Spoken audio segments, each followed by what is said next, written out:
Hoje estamos aqui na Lagoa de Iguabinha para gravar mais uma parte do livro O Maravilhoso e Bom Deus, de James Bryan Smith.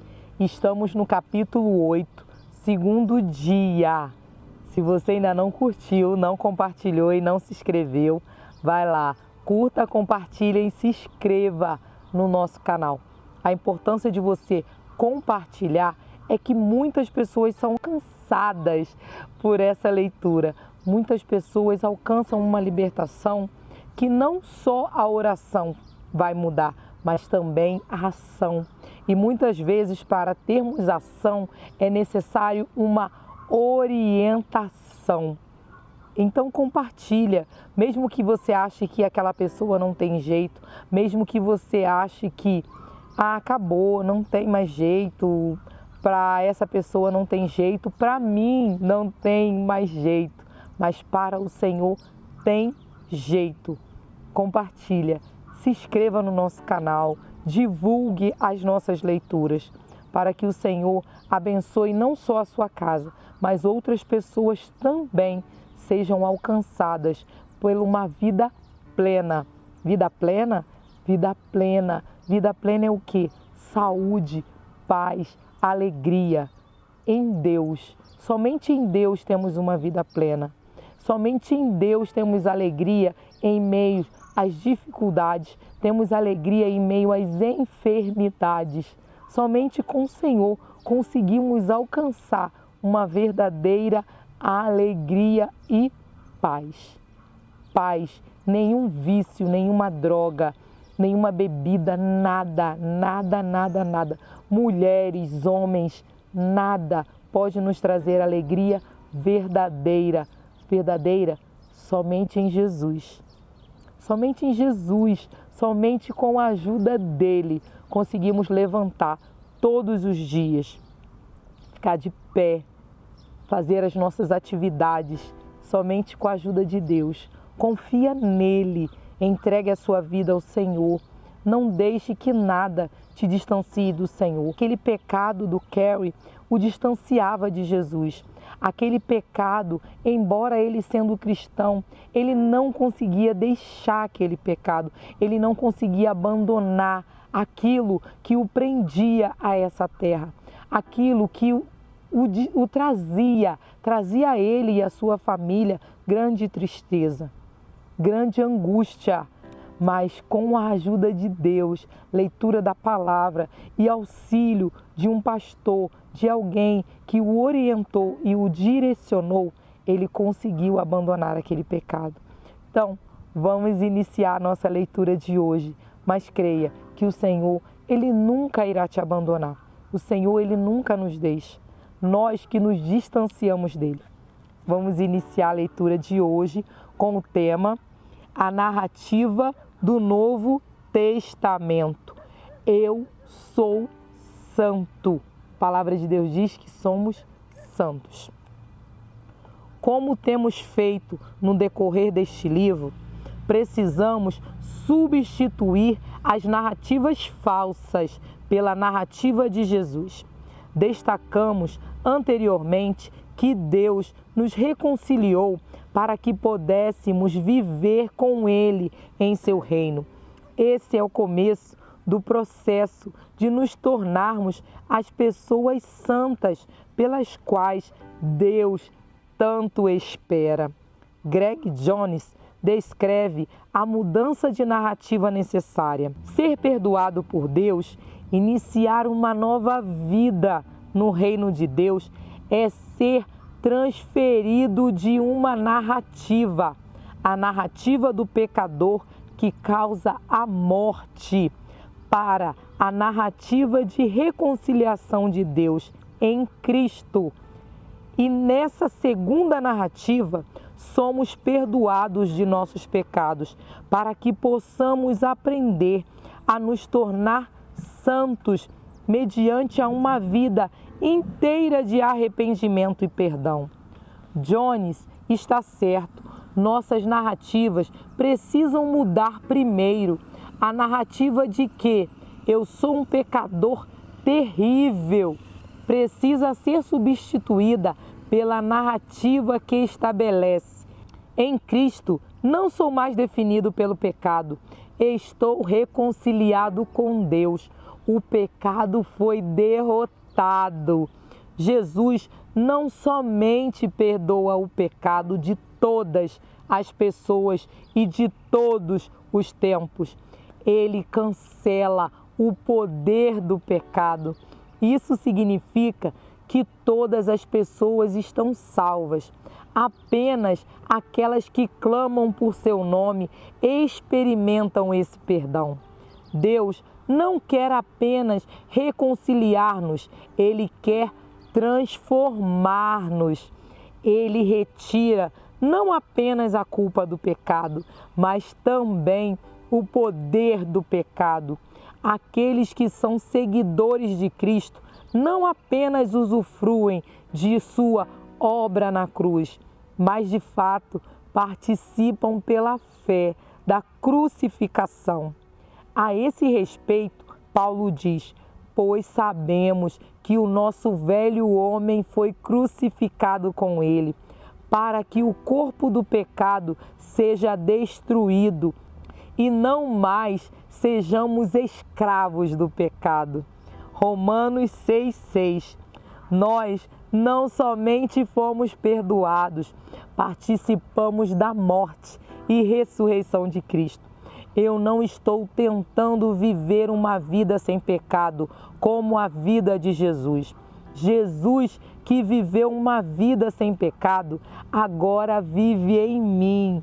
A expressão original, traduzida por em Cristo ou no Senhor, ocorre 164 vezes nas epístolas de Paulo. Esse fato não nos deveria fazer uma pergunta: o que significa estar em Cristo? O significado disso é obscurecido, acredito eu, pela narrativa dominante que afirma: Jesus está lá, eu, o pecador, estou aqui. O Novo Testamento não separa Jesus de seus seguidores. Ao contrário, aqueles que confiam em Jesus são também por ele habitados. Os cristãos são as pessoas em que Cristo habita. Os cristãos não são apenas pecadores perdoados, mas uma nova espécie, pessoas habitadas por Jesus, possuindo a mesma vida eterna que ele possuiu. O Novo Testamento é absolutamente claro nesse ponto. Várias passagens bíblicas afirmam isso. Observe cuidadosamente a linguagem usada para descrever a verdadeira identidade de um seguidor de Cristo. A eles quis Deus dar a conhecer entre os gentios a gloriosa riqueza deste mistério, que é Cristo em vocês, a esperança da glória. Colossenses 1:27. Quando vocês estavam mortos em pecados e na incircuncisão de sua carne, Deus os vivificou com Cristo. Ele nos perdoou todas as transgressões. Colossenses 2:13. Fui crucificado com Cristo. Assim, já não sou eu quem vive, mas Cristo vive em mim. Gálatas 2:20. Portanto, agora já não há condenação para os que estão em Cristo Jesus. Romanos 8:1. Acaso não sabem que o corpo de vocês é santuário do Espírito Santo que habita em vocês, que lhes foi dado por Deus e que vocês não são de si mesmos? 1 Coríntios 6:19. Mas se Cristo está em vocês, o corpo está morto por causa do pecado, mas o Espírito está vivo por causa da justiça. Romanos 8:10. Vocês morreram e agora sua vida está escondida com Cristo em Deus. Colossenses 3:3. Embora essas sejam apenas algumas das passagens bíblicas que descrevem o cristão como aquele que está em Cristo, elas foram suficientes para mostrar a Kelly que talvez sua premissa estivesse errada. Eu nunca havia pensado que Cristo pudesse estar em mim. Desde então, tenho descoberto que muitos cristãos também não. Criaturas inteiramente novas. Uma vez que Carey percebeu e se convenceu de que o Novo Testamento ensina repetidamente que Cristo habita nos cristãos, sua próxima pergunta foi clara e direta: o que significa estar em Cristo? Para responder, ele e eu começamos a examinar um versículo específico de modo mais detalhado. Portanto, se alguém está em Cristo, é nova criatura. As coisas antigas já passaram, eis que surgiram coisas novas. 2 Coríntios 5,17. Carey levantou algumas questões baseadas nessa passagem. Como Deus fez isso? O que significa exatamente uma nova criação? E que diferença isso faz em nossa vida? Respondi: tenho certeza de que você sabe como uma borboleta se torna uma borboleta. Essa é uma ótima analogia. A borboleta já foi uma largata, um verme. Ela só conseguia arrastar-se e não podia voar. Ela se transforma em um casulo, em uma crisálida, cuja palavra raiz apropriadamente é Cristo. E ela emerge como uma borboleta completamente transformada. O antigo passou, o novo chegou. No passado, ela era oprimida pela gravidade. Agora, ela é capaz de voar. Os cristãos já estiveram sob o reino do pecado, mas agora podem viver em liberdade. Eu realmente gosto dessa analogia, Jim, disse ele. Acho que entendi. E você percebe por que é tão doloroso para mim que tantos cristãos não entendam isso? Quando ouço um cristão dizer: eu sou apenas um pecador salvo pela graça, tenho vontade de retrucar que isso faz tanto sentido quanto uma borboleta dizer: eu sou apenas um verme com asas. Nós dois rimos, então concluí: como seguidor de Cristo, você foi completamente reconciliado com Deus. Deus não lida mais com você com base em seu pecado. Você está perdoado para sempre. Você também é uma criação completamente nova. Sua velha natureza morreu e agora você vive com Cristo. Finalmente, você nunca morrerá. Jesus derrotou a morte ao ascender aos céus e Ele transmite a você essa nova vida eterna. Você é uma pessoa completamente nova, capaz de experimentar o céu agora e ser totalmente glorificado em seu último sopro de vida. Isso parece um maravilhoso e bom presente que somente poderia vir de um Deus maravilhoso e bom. Entendo o que você está dizendo, mas por que eu ainda luto com o pecado? Por que uma borboleta desejaria agir como um verme? Carey perguntou. O pecado permanece, mas não precisa reinar. Em Cristo, Somos ressuscitados com Jesus para uma nova vida. Recebemos uma nova identidade, no qual Cristo habita. Recebemos o Espírito Santo que habita em nós. Somos revestidos de Cristo. Colossenses 3:10. Nossa cidadania está agora no céu. Nosso espírito agora clama: Abba, Pai, como um filho amado de Deus. Romanos 8:15. No entanto, embora espiritualmente sejamos novas criaturas, ainda vivemos em nosso antigo corpo, que abriga os remanescentes do pecado. Ainda mantemos nossas antigas narrativas, nossas antigas lembranças e nossos antigos hábitos. Ainda vivemos em um mundo que se coloca em posição diametralmente oposta à verdade de Deus. É por isso que continuamos lutando com o pecado, mesmo depois de ter sido regenerado.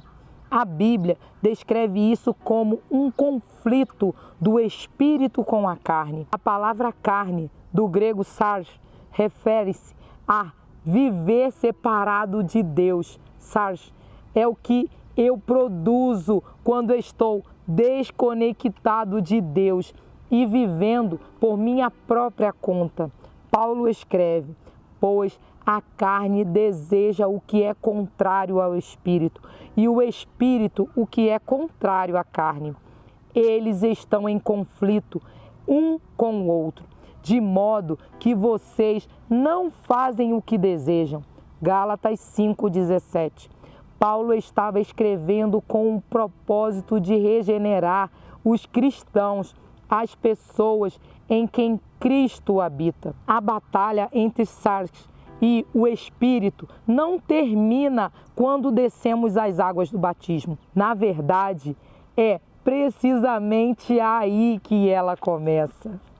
John Wesley, fundador do movimento metodista, explica a situação da seguinte forma: cada nascido de novo em Cristo é santo, embora não completamente santo. Ele está salvo do pecado, mas não inteiramente salvo. O pecado permanece, mas não reina. Fomos reconciliados com Deus por meio do sangue da cruz, e nesse momento a carne não tem mais domínio sobre nós. O reformador João Calvino escreve de maneira semelhante: assim, enquanto permanecemos confinados a esta prisão de nosso corpo, traços do pecado habitarão em nós. Mas, se acreditarmos firme e verdadeiramente na promessa dada a nós por Deus no batismo, o pecado não terá domínio, nem governo sobre nós. Nesta vida, traços do pecado ainda permanecem conosco. Estamos inesperavelmente ligados à nossa carne não redimida. Nosso corpo é mortal, não apenas os ossos e os músculos, as glândulas e os órgãos do sentido, mas também a mente e a emoção. Este vasto, incrivelmente intrincado e eletrônico complexo químico, que é cultural, genética, diabólica, algumas vezes geográfica e patologicamente influenciado pela mortalidade. Não precisamos ser controlados pela sarx, mas somos suscetíveis às suas demandas quando estamos desconectados de Cristo. Repetidos atos pecaminosos resultam de necessidades que desejam ser satisfeitas e não são. Nós, aqueles que não estamos mais debaixo do pecado, Romanos 6,14, apesar disso, voltamos a pecar para descobrir o que sentimos está faltando. Isto é importante porque muitos cristãos, como Kelly, ficam abalados por causa de sua capacidade de pecar após a uma conversão. Embora o pecado não seja realmente normativo antes da conversão, nem mesmo o não convertido diz sobre o pecado: ei, isso realmente melhora a vida. O pecado pós-conversão é ainda mais desconcertante. Quando temos consciência desse conflito e o antecipamos, isso nos ajuda a lidar com ele. Não somos pegos de surpresa. Estar prevenidos nos ajudará a estarmos preparados. John Wesley disse que, a fim de nos protegermos do pecado, precisamos estar conscientes de que seus vestígios permanecem. A falsa noção de que estamos imunes ao pecado, Wesley acreditava, suprime toda a vigilância sobre essa natureza pecaminosa, sobre a Dalila que nos disseram ter ido, embora ainda ela repousasse contra o nosso peito. Tal doutrina arrebata o escudo aos crentes fracos, priva-os de sua fé e mais tarde deixa-os expostos a todos os assaltos do mundo, do diabo e da carne. Logicamente, a melhor maneira de nos prevenir contra a vitória da tentação sobre nós é apegar-nos ao Cristo que em nós habita. Jesus disse que precisamos permanecer nele. Permaneça nele sempre. Paramos por aqui a leitura de hoje. Que o Senhor te fortaleça para que você permaneça sempre no Senhor. Que nada te distancie do Senhor, que nada te distancie daquele que te faz viver, daquele que restaura a sua vida, daquele que restaura a sua casa. Creia no Senhor e será salvo você e a sua família. Vamos orar para agradecer. Se você ainda não curtiu, não compartilhou e não se inscreveu, vai lá. Curta, compartilhe e se inscreva no nosso canal. Quando você curte, quando você compartilha, muitas pessoas são alcançadas. Muitas pessoas entendem que não são pecadores, que são salvos. Muitos falam, eu sou um pecador arrependido. Não, você é um homem e uma mulher salva e transformada. Você é uma nova criatura. Você, como a borboleta, foi transformada, foi transformado e hoje é um filho de Deus. Vamos orar para agradecer ao Senhor. Senhor, muito obrigada por esse dia. Obrigada, Senhor, por cada um que tem curtido, compartilhado essas leituras. Muito obrigada, Senhor, por cada um, Pai, que tem estado comigo, Pai, todos esses dias de leitura. Continua abençoando as suas vidas. Continua, Pai, os orientando e os direcionando, fazendo, Pai, a cada um entender, Pai, que não é mais um pecador, mas é um salvo. E hoje o Senhor habita dentro dele e ele hoje é uma nova criatura. Abençoa, Pai, a cada dia mais os teus filhos, em nome de Jesus. Amém. Tchau. Até o próximo dia de leitura.